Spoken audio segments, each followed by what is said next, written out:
Welcome.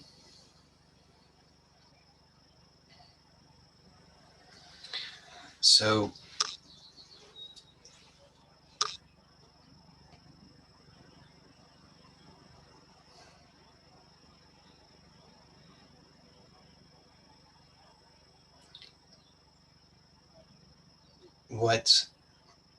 what I want and what I will propose to you, you want, but you'll have to look for yourself to see if this is true.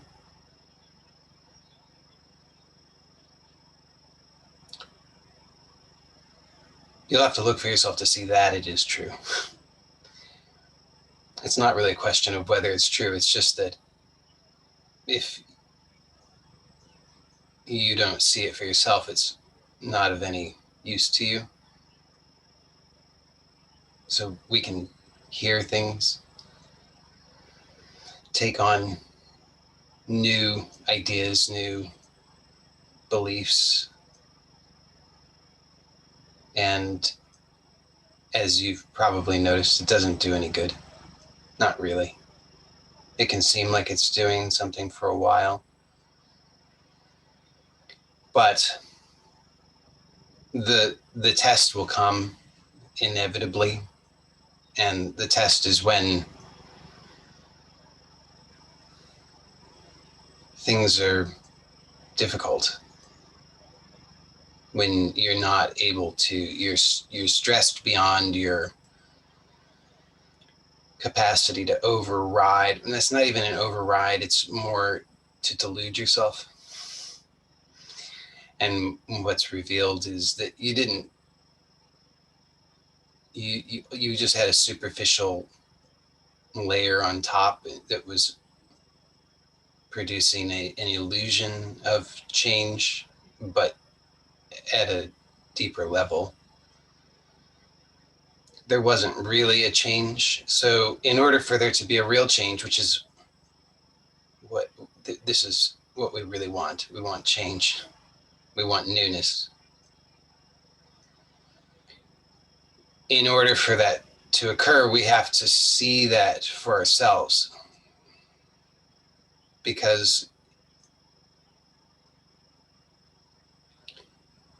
the and you've heard me say this before, when the change occurs, or as the change is dawning, as the newness is coming into being, necessarily it is different than the status quo. And we are identified with the status quo. We're identified with what we don't want. So when the newness comes to be, when the newness occurs, when the newness begins to enter our conscious awareness, of course, in our fantasy, we think that's going to be all, like some great celebration. We're going to, have a big smile on our face and be so happy. But the reality of it is that it's in conflict with who we think we are. So this is why I'm sure you've heard people talk about any kind of, people talk about it usually in a big sense, like a big like enlightenment or a big awakening, but it's at any level, any kind of, even the most mundane, simple kind of awakening or enlightenment, any kind of newness. That's what is really being pointed to. Is it poses the ultimate threat to our identity, because it shows us that what we have identified as, it reflects that back to us and says, you want newness, here you go. And then we look at it, and what's reflected back is what we've identified as, and now there's a choice. What do you want? And so that's not as when people talk about this, again, usually in big, capital A awakening, but it's, or capital E enlightenment, but I mean, it's at any level, but they'll talk about it and they'll use the word death. And it's easy to glance over that and say, oh yeah, whatever. He's just exaggerating. Bring it on. I want it. I want the capital E enlightenment. But it's the any capital E or little e or anywhere in between. Okay. My point is that this is happening to us all the time.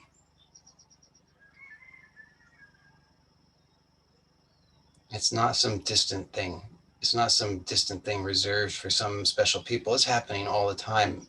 It's just that we overlook it because when it occurs, it's not what we expect. In fact, it's exactly the opposite of what we expect because we didn't hear what the people were saying. They warned us. They said, it's going to be death. And we say, yeah, whatever. He doesn't really mean that. He means it's going to be all wonderful. It's going to be roses and unicorns and rainbows. And then it's like, holy shit, this is the worst. What do I do to fix this? Because this isn't it. This is not what they were talking about. This is some other thing. This is exactly what I've been trying to fix. This is exactly what I've been trying to get rid of my whole life. This is what I've been trying to solve. And here it is now staring me in the face. What do I do? So this is why I'm saying, if we don't really, really look to see the truth of what we actually want,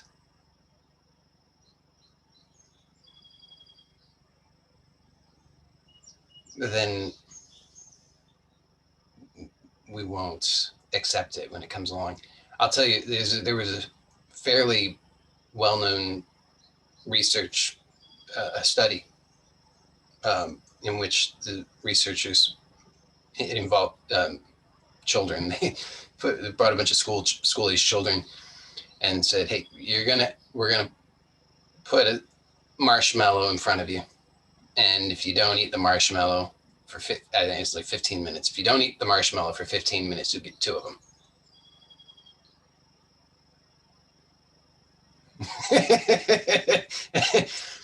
And the kids, most of them couldn't do it.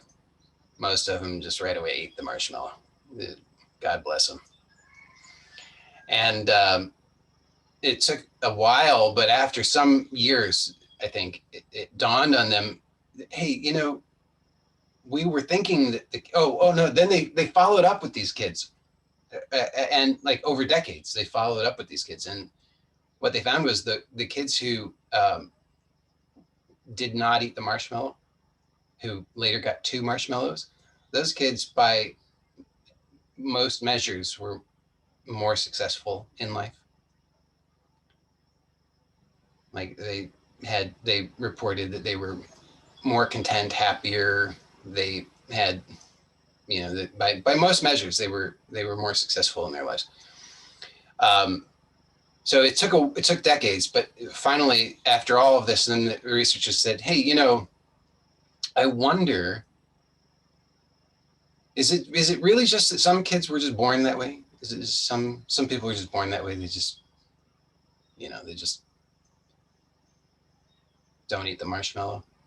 So they're good at delaying gratification. Well, so they did another study, same study, but they did the slight modification. This time they taught the kids some techniques for, like, skills, basically, for delaying gratification.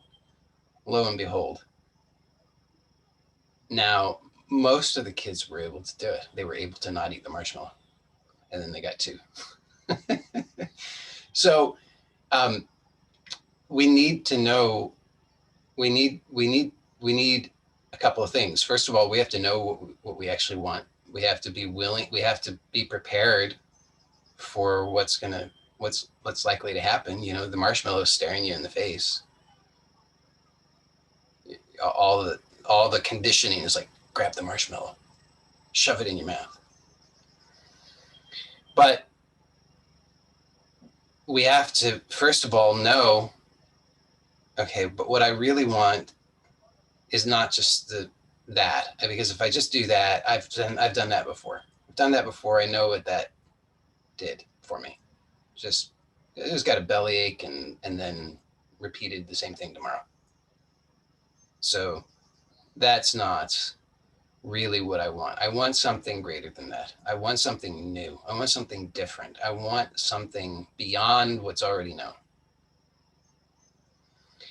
And then, so that's first and foremost, we have to have that. If we don't, like I said, then we'll throw ourselves under the bus. As soon as that newness occurs, as soon as it first begins to dawn, we will say, I'm out of here. No, thank you. And you know what that's like, because then the same thing repeats day after day after day. It's like Groundhog Day, if you've ever seen that movie. Okay. So we have to know what we want. We have to know that what we actually want is something new, something that's unknown, something beyond what we already have. It's already in our conditioning.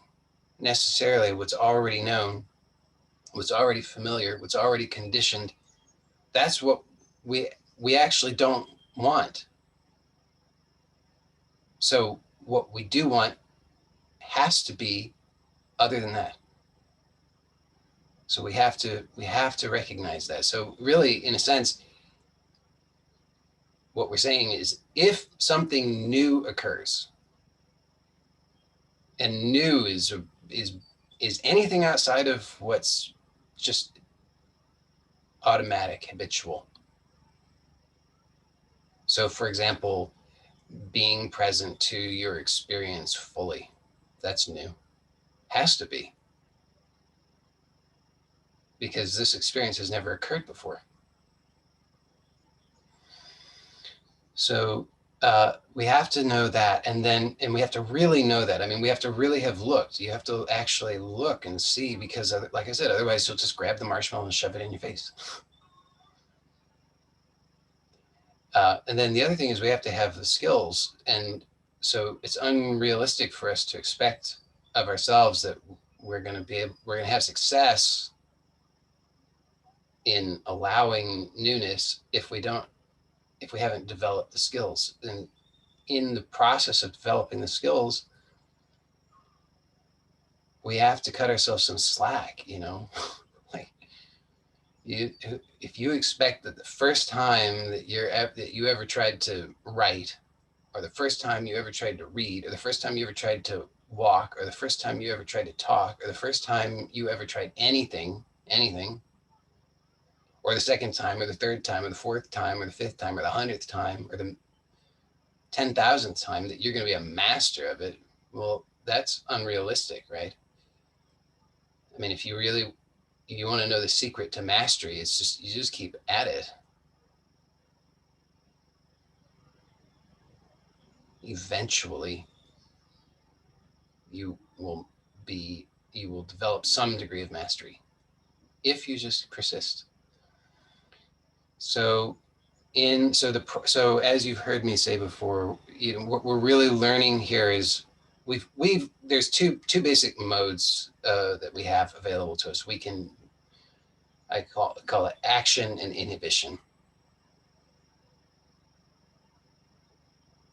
And they're both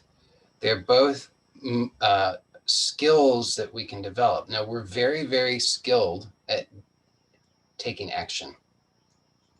Maybe not at all specific forms of action, but in general, if we see that action and inhibition are the two poles of a singularity.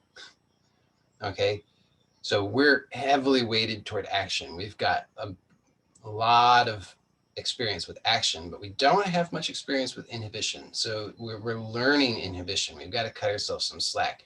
So our tendency is still going to be to do. That's going to be how we try to solve every problem. I've got a problem, I'm going to do something.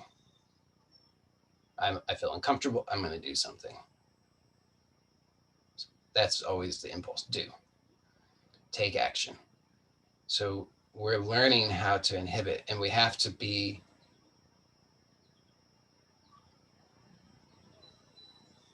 gentle with ourselves and patient with ourselves, because it's like we're in kindergarten. Okay.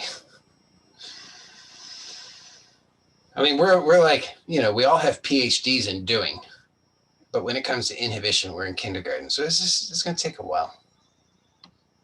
Be patient. So today we're going to explore a couple of things, couple of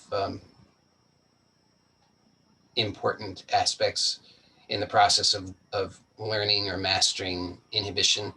So one of those is awareness, or we could, more specifically, we'll say attention, because that's the focused awareness. So attention and repetition. So if you can sit, I'm going to give the instruction for some of today's exploration is going to involve movement. And my instruction will be involving the shoulders. It's not strictly necessary that you are sitting to do it, but if you want to follow along with the instruction as I'm giving it, then if possible, sit. And if not, then you can modify, or you could probably follow along also if you're just, with most of it, at least if you're lying on your back. But you might need to modify a little bit, okay? So if you're sitting, or if you're not sitting, whatever posture you're in, close the eyes if that's reasonably comfortable for you to do, and notice how your body is in contact with the support. So your body is resting on something.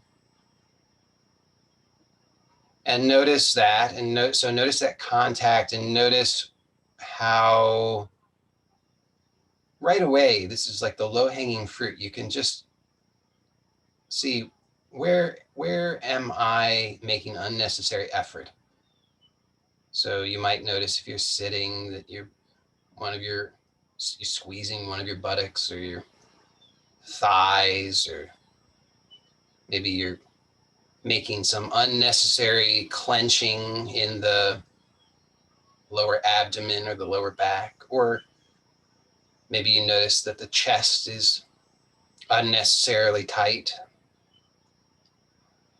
Maybe you notice that your hands are unnecessarily tense, maybe your thumbs, maybe the palms, maybe the wrists. So you just notice where you're making the unnecessary effort, because here you're supported, right? You're on this surface, and the surface has you. Even greater than that, the earth has you. As long as the surface that you're on is stable enough, then everything just transfers right through to the earth. So you're really just supported by the earth. So you can feel that connection, feel that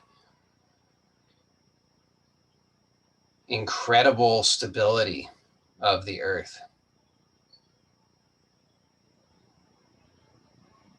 So you can surrender to that. You can trust in that. That is not going anywhere.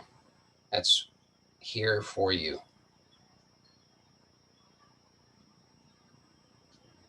So again, you can notice where you're making the unnecessary effort. And this is just the low-hanging fruit. So you don't have to try. This is not an exercise in getting it perfect. This is just whatever you can, just through gentle, simple awareness, just noticing, oh yeah, making that unnecessary effort. I can let that go. Maybe you notice the throat, it's a little too tight. You could just let that go. Maybe the tongue, maybe the nose. You might notice even the nose. That's an interesting one. Sometimes the nose can be all bunched up, tense, and nostrils squeezed. You can let that go. The forehead, the eyes, the back of the neck, and the back of the head. That's a good one too.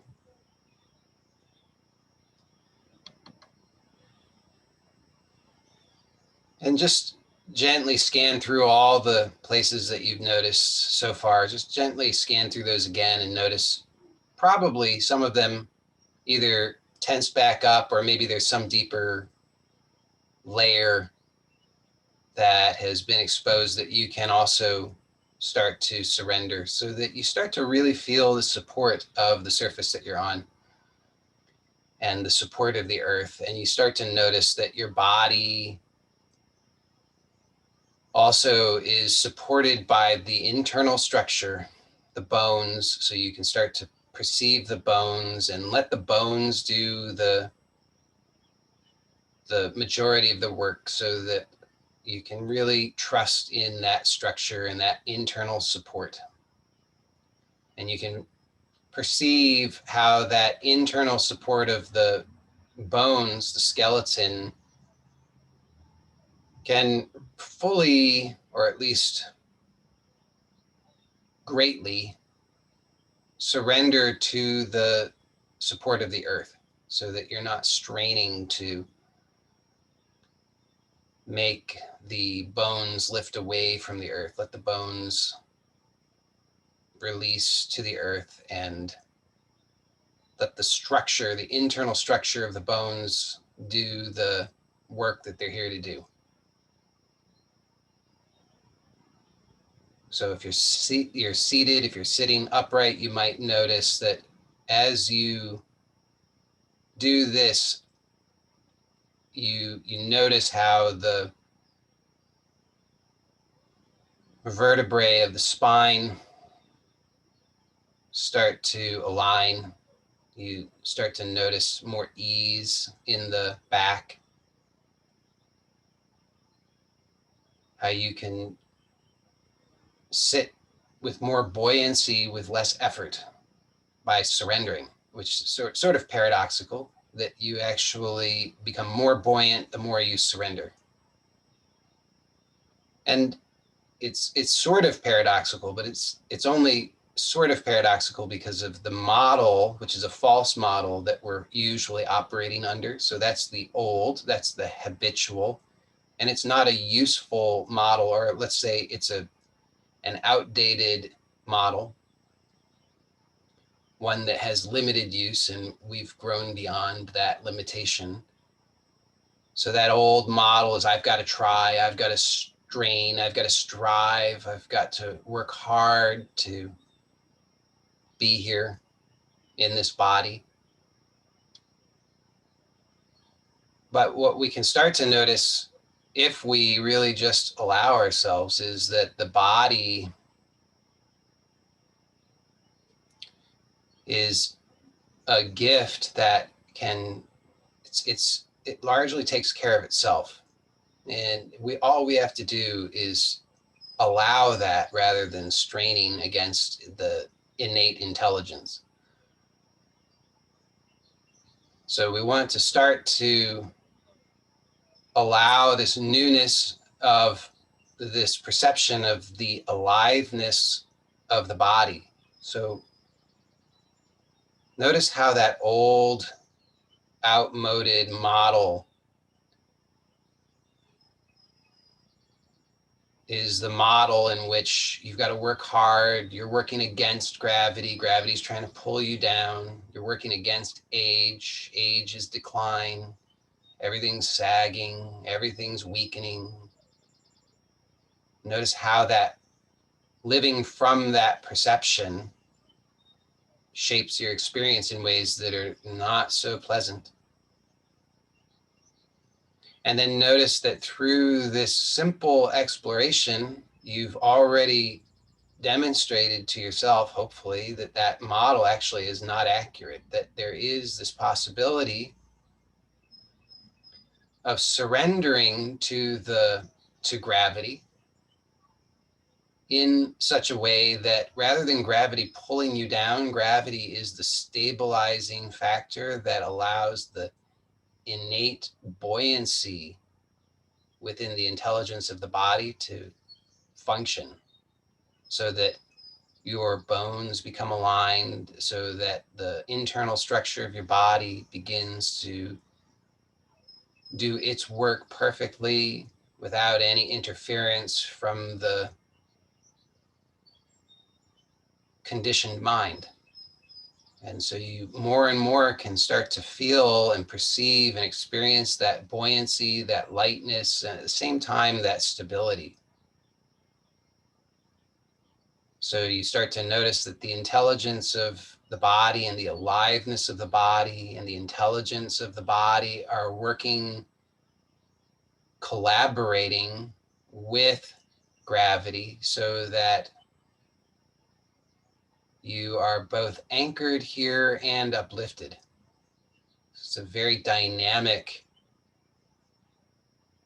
experience.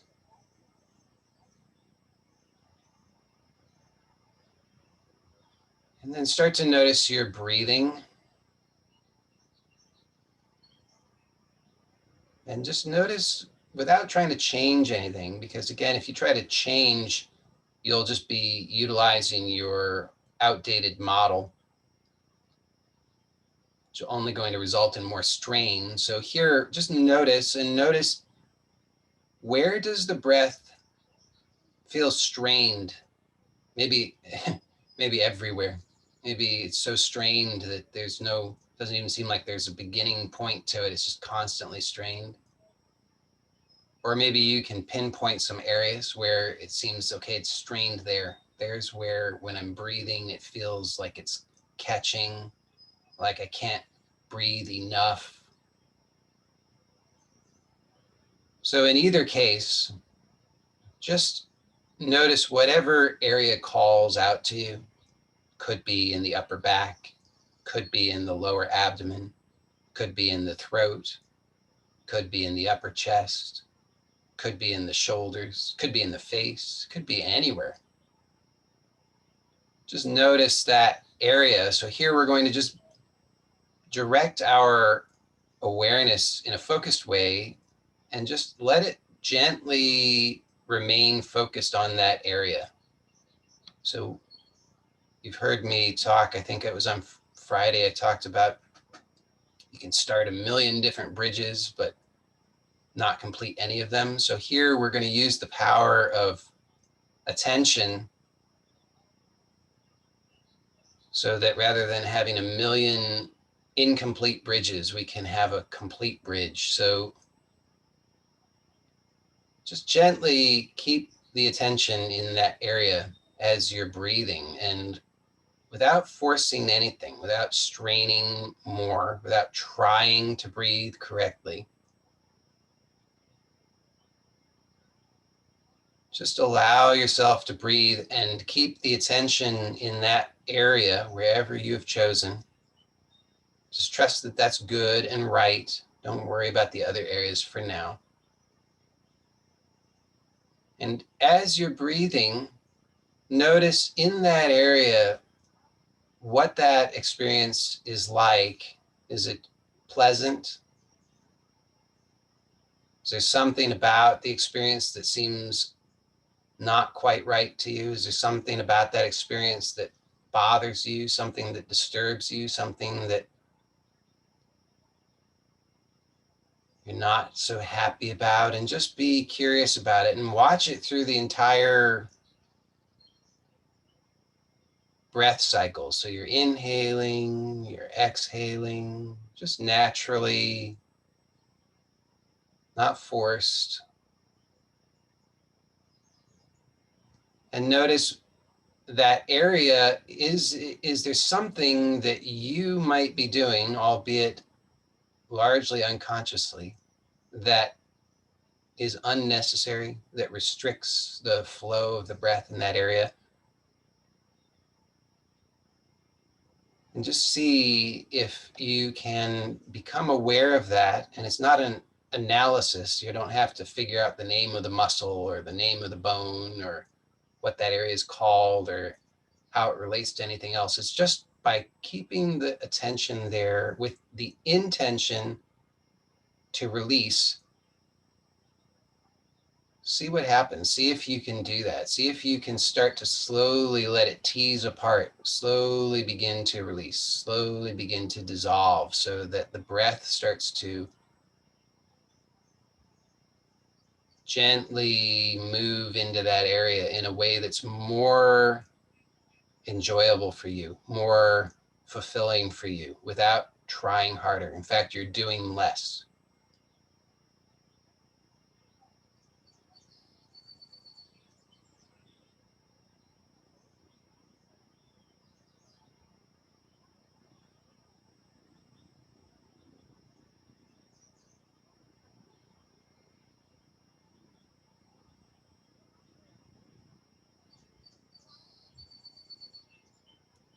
And maybe you notice that you can release that a little bit. So if you were to put this on a scale of 1 to 100 in terms of how unpleasant you find it to be, maybe it starts out at a 50.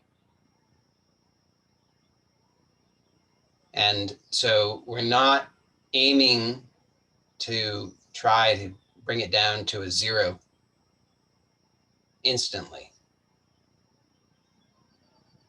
Instead, what I want you to aim for is whatever you can do without any sense of strain or effort. So it's very light, very gentle, just the littlest bit. And then see if you can allow that to remain released or softened. So maybe you find, okay, I can release that to a 48 from a 50. Great. Then see, can you continue to allow that release through the entire breath cycle?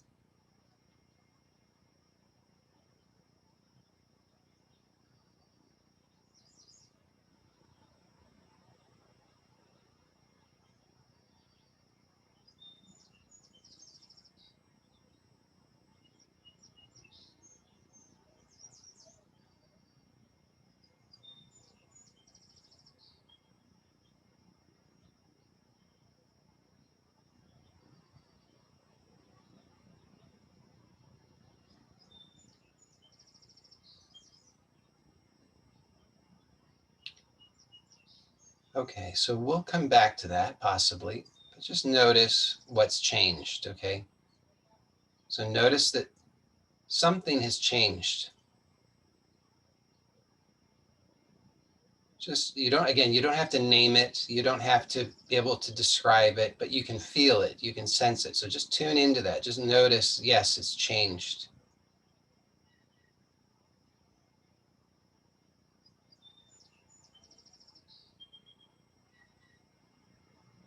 Okay. So now I want you to become aware of your right shoulder.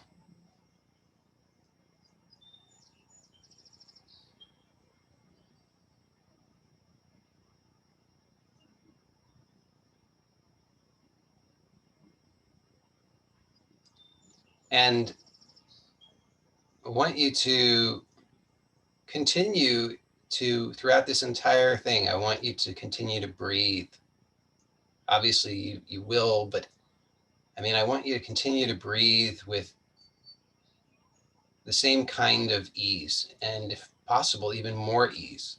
So if possible, the exploration that we're going to do should allow you to begin to breathe with even more ease rather than interfering with the ease of the breath. And so that might mean that what we're going to do is something you're going to have to do slowly. Because often if we want to be able to continue to breathe with ease and we want to move, we need to move slowly. So have awareness of the right shoulder and also be aware of just allowing yourself to breathe with ease. And that's not aiming for perfection. That's just with whatever degree you can do so now.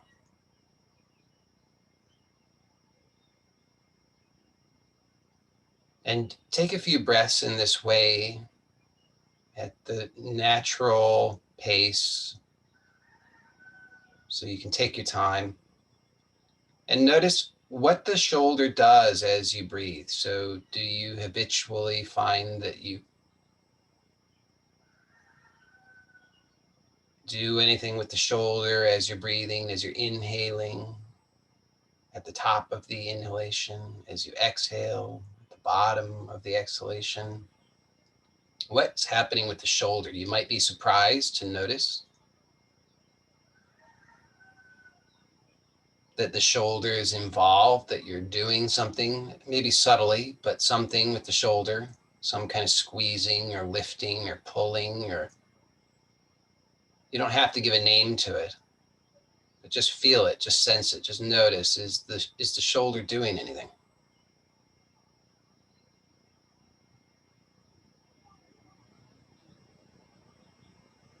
And maybe you notice just with that awareness that the shoulder begins to soften. Maybe you find that the shoulder can relax more, release more. And that might be subtle. So we're not aiming for perfection. It's not about getting to some idealized state. It's about being present to what is, becoming aware of the conditioning that exists. And then discovering through that how to inhibit the unnecessary effort. So it's just an awareness game.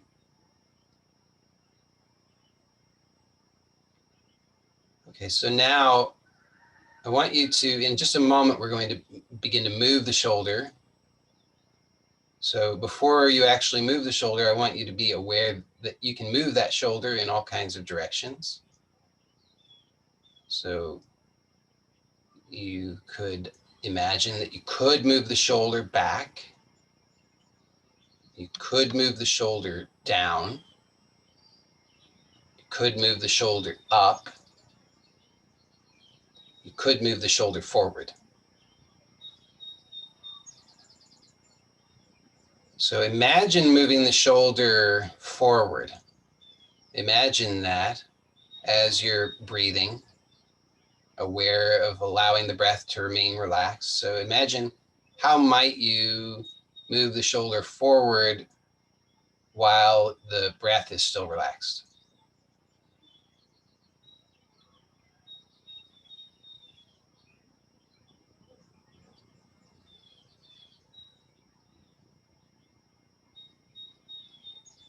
Just imagine that a few times. So you can imagine that you're moving the shoulder forward and then you're releasing so that it comes to neutral. And you're moving the shoulder forward and then releasing so it comes to neutral. So now begin to actually move the shoulder forward. So we're going to continue to breathe in a relaxed way with awareness, and then move the right shoulder forward. Only as far as you can move it forward without unnecessary strain, and then pause and notice, did anything else come along? Did the neck come along? Did the cheek squeeze? Did the tongue move? Did the left shoulder move? See if you can release those, release everything else. And then release the right shoulder so it goes to neutral. So you're not pulling it back, you're just releasing it. So it just comes to neutral, which might be different from the starting position.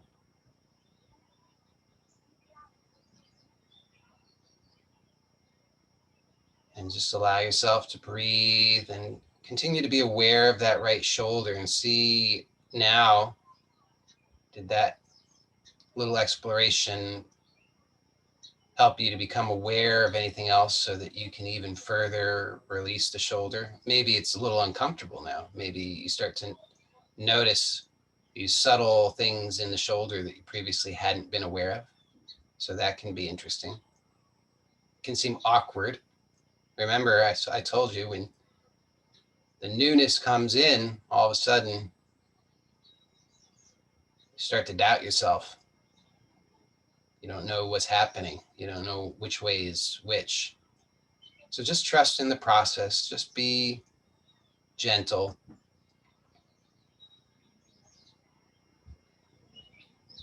It's just newness. Okay, so now continuing to breathe, move the shoulder forward again, the right shoulder forward. And the same as we did last time, move it as far forward as you can where you're not unnecessarily straining. So challenge yourself. How far forward can you bring that shoulder, but not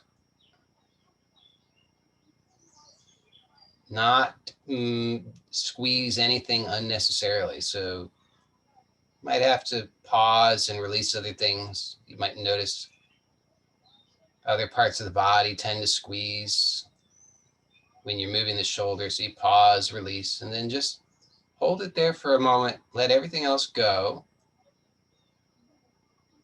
So let the neck release, especially the right side of the neck, and then release the shoulder to neutral.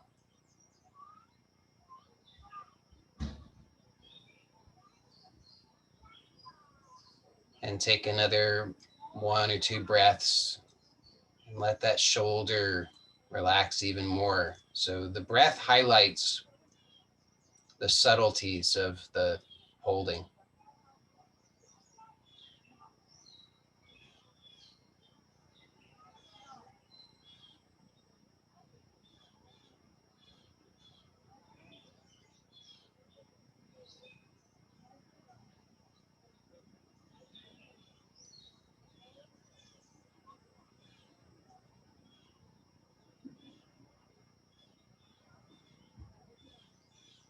So now notice the difference between the right shoulder and the left shoulder.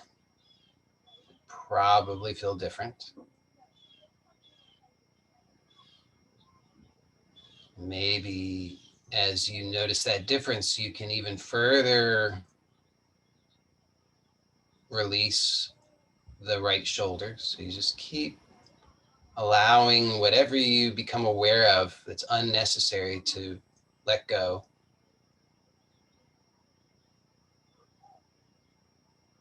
So the right shoulder and the left shoulder, just notice how you perceive them.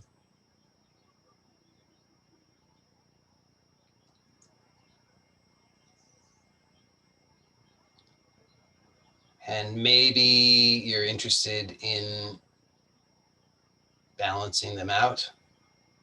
So let's explore moving the left shoulder. So just bring your attention to the left shoulder now. So your attention is on the left shoulder. You're also somewhat aware of the breath and allowing the breath to be gentle, natural, relaxed.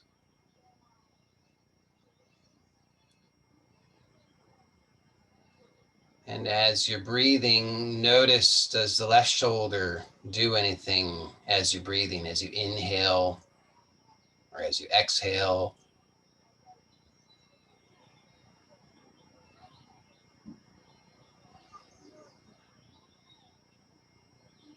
You might have to be aware at a subtle level. So just notice the subtleties of any kind of pulling or discomfort or squeezing or any kind of sensation. Just be aware.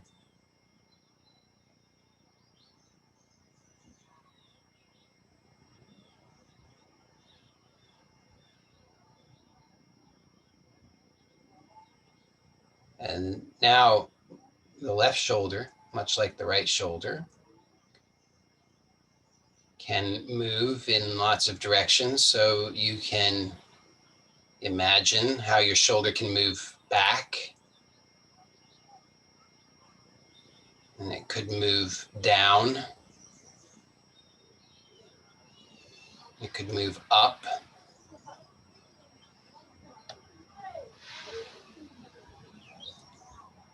And it could move forward. So let's explore moving it forward, starting by imagining that. So as you're breathing, so you're just allowing the breath to be relaxed. And imagine that you're moving that left shoulder forward.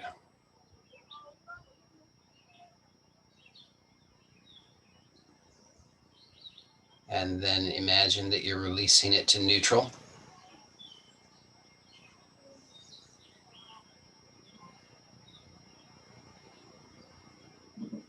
And imagine that again. Imagine that you're moving the left shoulder forward.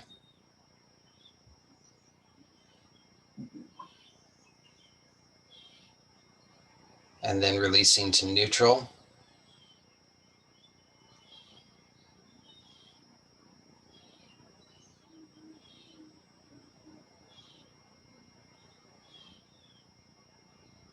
And now let's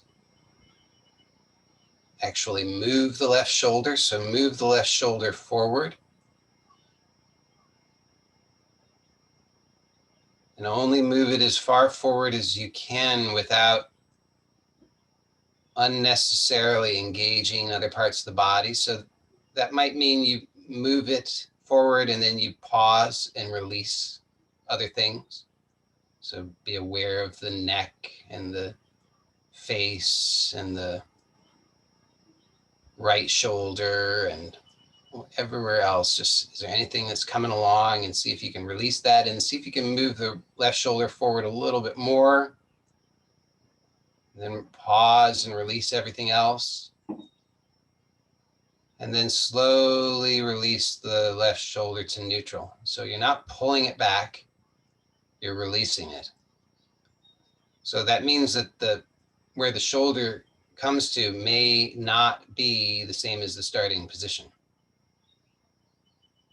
It might feel a little strange. You might have a sense of yourself as hunched over or who knows what.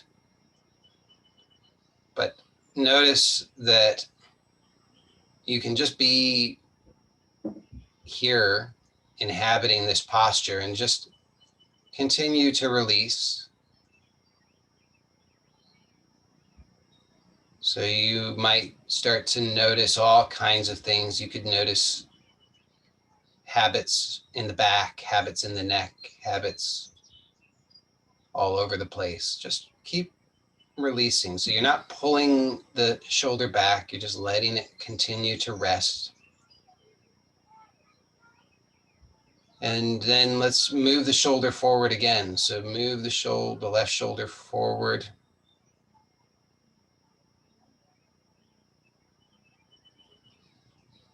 And move it as far forward as you can, and then pause and release everything else. So notice what else came along, probably other stuff. And then slowly release the left shoulder to neutral.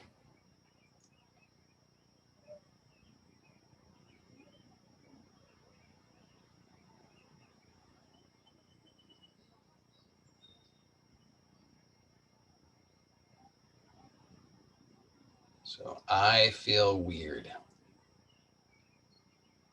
I hope you do too.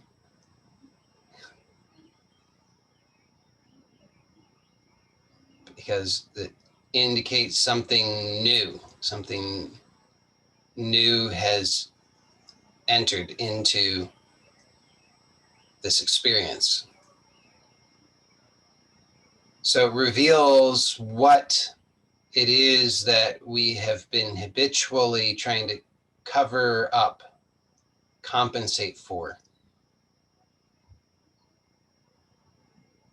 So there's some experience here that feels strange, and we've unconsciously been habitually attempting to do something in order to fix that in our unconscious way. But here we're just allowing that newness. So just keep letting the shoulders be relaxed and neutral. Keep letting yourself breathe as relaxed and gently and naturally as possible. And then see if you can continue to release and relax the shoulders as you also become aware again of that place where we started when we were exploring the breath. So there was some area. See how that area is, and can you allow that area also to continue to become freer so that the breath can be freer.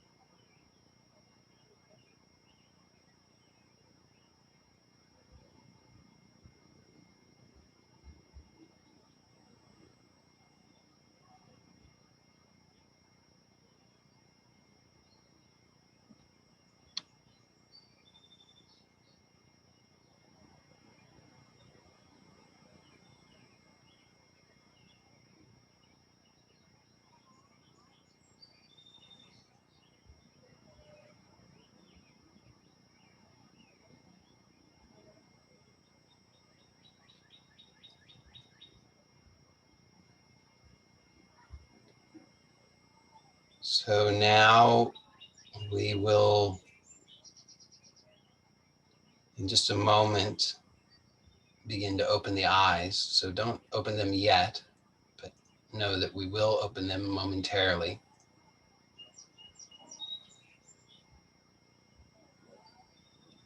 And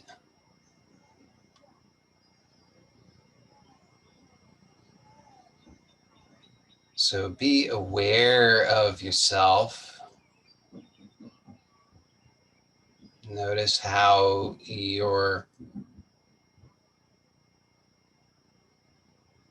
perception of yourself has changed. You're not sitting in the same way as you were when we started.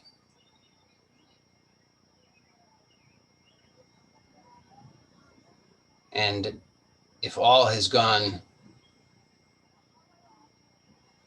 as I've intended, then you will perceive yourself in a way that you're, at least according to your old model, is wrong.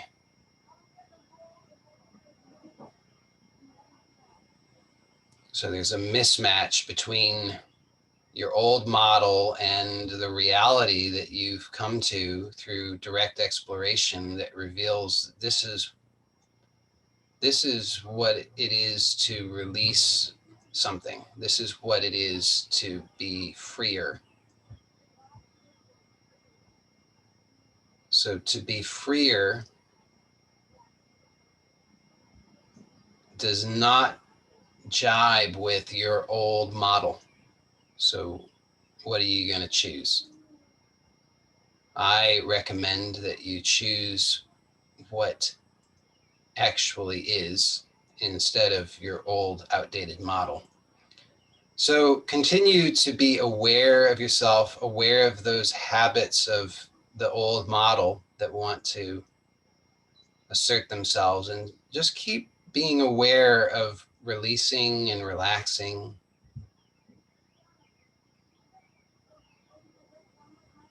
And then maintaining that awareness, slowly begin to open the eyes.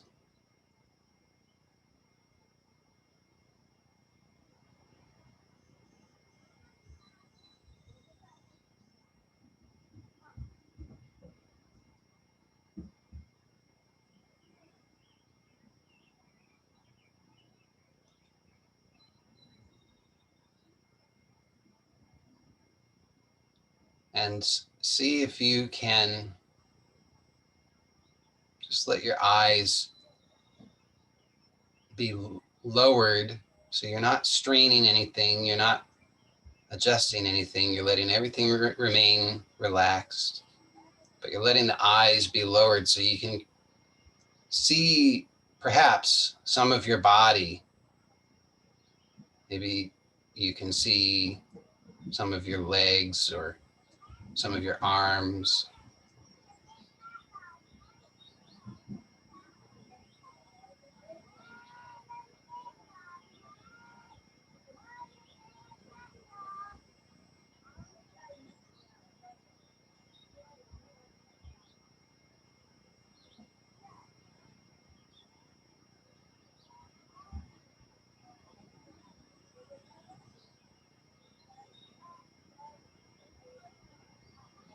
And so now you have this new awareness of yourself.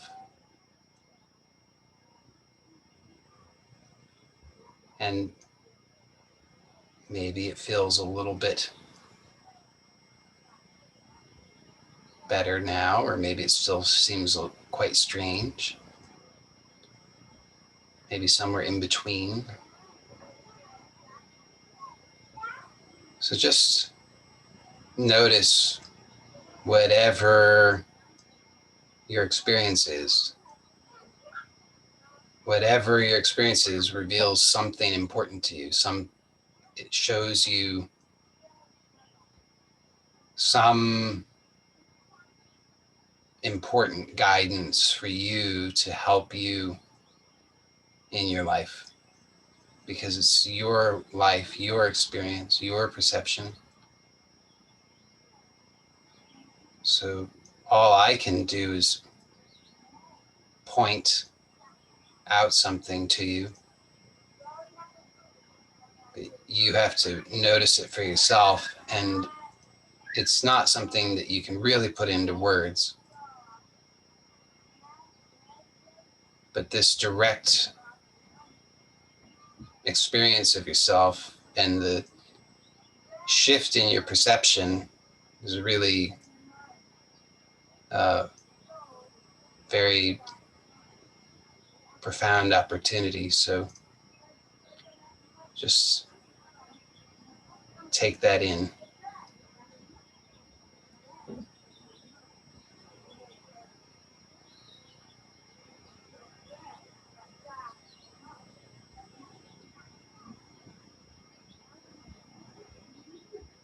And today we're not going to have a Q&A. So we will conclude momentarily. And if you have an opportunity to do so, I recommend that you just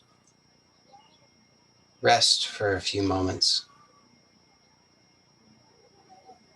If you want to lie down to do so, that would be fine. But just give yourself a few moments of rest just to allow this experience to integrate. And that will, I believe, be very useful to you. And then when you are done resting, I further suggest, it's just a suggestion, but if you're willing to take me up on it, I think you'll find it helpful, that when you move into your next activity, however you do that, just be aware of that. You know, it's light, it's easy, it's gentle, it's not an ultra serious thing, but just see that you can do that with awareness, consciously. You're just aware of yourself. And at some point, you'll notice that the old habits take over. But just notice that at least at first, you can be aware, you can be conscious of yourself as you're moving into your next activity. Okay.